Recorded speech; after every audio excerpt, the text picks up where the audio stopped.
someone named o papa the nation prophet Opambour abeka say wo mo yesa kind of commission na Azaaa e dede no wo ye odi for part wa da wo ma eti abrante se won ti asese bi for part o sadie me be se obekawie trosem okay sir no credit okay sir it means that David. Ogyaba aba reply to Opambour Ebenezer adakwa hiadom. Na ni na say Ogyaba video be circulate ya na o commande na say mintimi hu se no wo hyenkomo so no wo ye o commande ma mobile money alert the church member ba kunya mobile money alert of 1,000 Ghana cities. Na no enema video no eba ententa video no so amanfo kan ho asem bebre. Na no ene Opambour Ebenezer adakwa hiadom nation prophet 1 ono so din na no betum. First one onya so pontifo. Oba for me. Na odi for patel no one no be send the video be ebrese me. Na odi for patel so for be Zimbabwe. Odi for patel wa down ma. Zimbabwe no be send the bro. Be patel wa down ma. We no be ho. Odi for patel minimum be yawo. Then e free Zimbabwe be go for. Patel o Ghana ni was send so for no. Patel was Zimbabwe ni video. Okay. Be patel dia breme. Matias. Patel ondo Ghana ni. Matias. Down ma. Na odi for patel video ni mo no. Patel also for no ya sorry. And odi from patel or say obi am page the mobile phone enkosoro na obompa ya ma urade to me ama sika abego obi a phone so instantly odi from patel or friend miracle money the scanning free odi from patel what baby e feed the wada ma patel wan kire or so obompa ye ama sika abego obi a phone so everybody's about to receive miracle money see an okan odi from patel bro from wada one et odi from patel omo nyina page omo phone. Now, odi for part of video ni mo no na abrante ba ko open pulpit no adi for no the phone no utu se camera no etimi capture abrante ni kakra to odi for part of ebra oso for no tin nsa all command is camera no and odi for part of video ni mo say abrante no phone ni esoy adi for part of and some man say so mo tietiem eti abrante no so na say according to abrante ni sika abeto phone no so say na so for no sika. It's a one cameraman no so here say anko or the camera no e pay abrante telephone no nanka omamu onyankopon dia but or the transfer can any bank or transfer can free nanka mo ko am faso odi for any rade bank account dia odi for that yen nyina yakopes can be yen nyina yakopes credit card can say kam gina he odi for part of down ma odi for ti omo the camera dey pay na also for tell say do phone nani sir odi for part of down ma eti abrante se won ti asese bi for patel sadie me be se obekawie trosem okay sir no credit okay sir patel it means that bi for patel nyame nya sa David onyamo otimi ade nyina yes sir sanete yes sir ba ni nyuma ni yese nete Elia mo pese bisi odi for patel David mo se pese bisi odi for patel David onyame toma na fristro be patel wan to no fun so to mani panyo do mani ede ehun se so ni panyi so patel ye se ni papa akomienu no obi gina dem ho ne se frɛ brade won de ne sa keskadi odi for patel wo ye wan ba odi for patel am so ndo e bonsa obi ayi nyankopɔ odi for nyina nyina ana mo aso dem ani wo onyame so nyame mo obi sika no nye se bia oni mo obi kukuam no eye fili petem a e wo se obi afun so ebi bebu so eno begas saa niam we a amanfo ene na muteta video no se de no kura bi anim Azaaa enya no kura fake na no ena Ogyaba enso aba reply Opambour Ebenezer adakwa hiadom nation prophet na no ena Ogyaba according to him no was say some no na mo keka want interview no so about miracle no no dede ena mo dede hunu ena omo social media no so hwi nim omo dede kwa yes minshia the nation prophet Opambour say that minshia ni do who share no krada me see minshia ni da minshia one on one se woni e na me nso me ni da but wait here da but me tie no okay na se obi a wadi nkan wa ministry wadi nkan wa abrabo mu de odi mu akotene enti me tie omo nice one but minshia ni da asofo bebre wa minshia omo da awo gidie woni mu be time so na se nyankopon friend na enye conference call nti na menyina so thank you nice one na se obehye nkoma about phone a wo diska gu em se nyame fa wo mu ma wo diska gu asem no say netie osofo bi wo Cape Coast ena wote say ye program no obaye wote ho na wote won de mi ye nyina asa all doubt na adwini mu no aye ne say asa nkofo yo mo ne na ahyehye ho ana ena me friend am say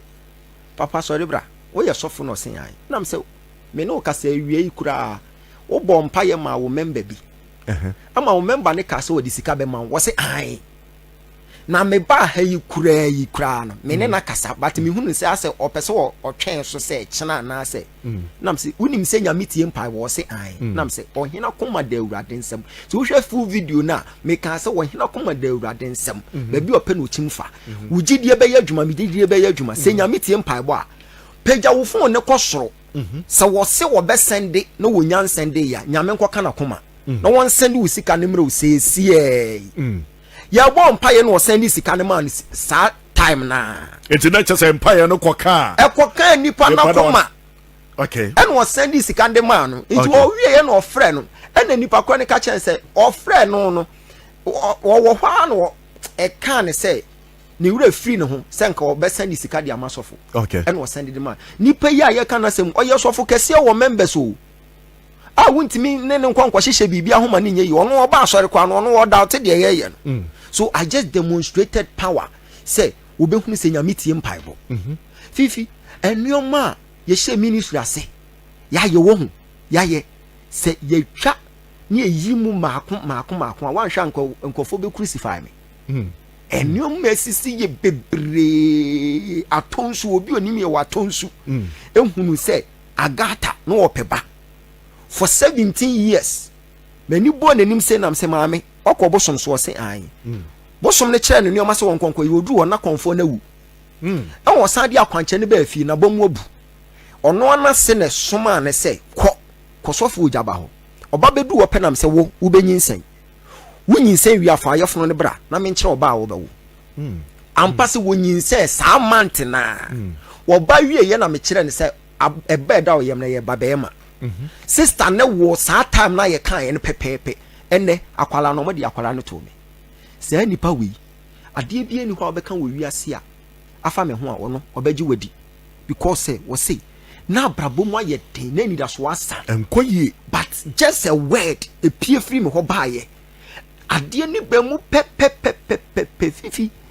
me se wono ankasa kofa emma makomako se so mu nyina peba omu nyina wo me wo ho videos ne wo ho na me yi bi kira wa mo se me gina ho ma ye lenge but nyankopon na sisi ahonama ba ho ni honama ba me hu ni o na imagine sa time ni mu sisi akra ma ye kesi ni o eza TV start your friends and seen we saying I think say osofo bi so ewo your friends say is it one of the anglophone countries be also I similar thing about what you call it sikabegu kwofofo so no ne Uber Angel. Oh okay woni mo no Prophet Uber Angel I am a spiritual father. Oh okay nice one. Now I think recently after that no me we say Prophet Opambour abeka say womo mo yesa kind of commission na Azaaa. Okay so ono opinions are like noses ono ankasa adwene ho a ono ne side na ya Azaaa because uji ne dio o prophet kase ya uji ni me gini di nkyerɛ sɛ me ne ne mienu adwene bɛyɛ baako wa asɛm me ho. Okay so dem me pa kyerɛ no okay so opinions are like noses wa kyerɛ na adwene but nipa koro na ye ade ende ma no ɛbɛpem ne wa gyi nyankopon adi na to ne gidiem sɛ sɛ nya mitimiti mpaebɔ nti afei won konkɔ ka bibi mfa me ho a wono kra no nipa na wono receive sika no o hwɛ sɛ nkɔfo ba hye wo ho no kra ye ne sere te sɛ de akora ye twitwa ne ma ne ba akora ye twitwa ne tinwi ne maame ene ne papa omo so omo te sɛ nkɔfo kasa asɛm omo kan sɛ na mo ankasa munim story ne na mo ka papa ne kra na yɛ pesika bi kɔda na se nya hwe nkɔma no mo san so edi na tem sɛ watwitwa akora na wa ma ye nsra ba mu anka ye benya de ye nyi eba ne sɛ na osofo pon betumi agina wa aka sɛ we ya Azaaa ansa na obi eye bibia ekoso ana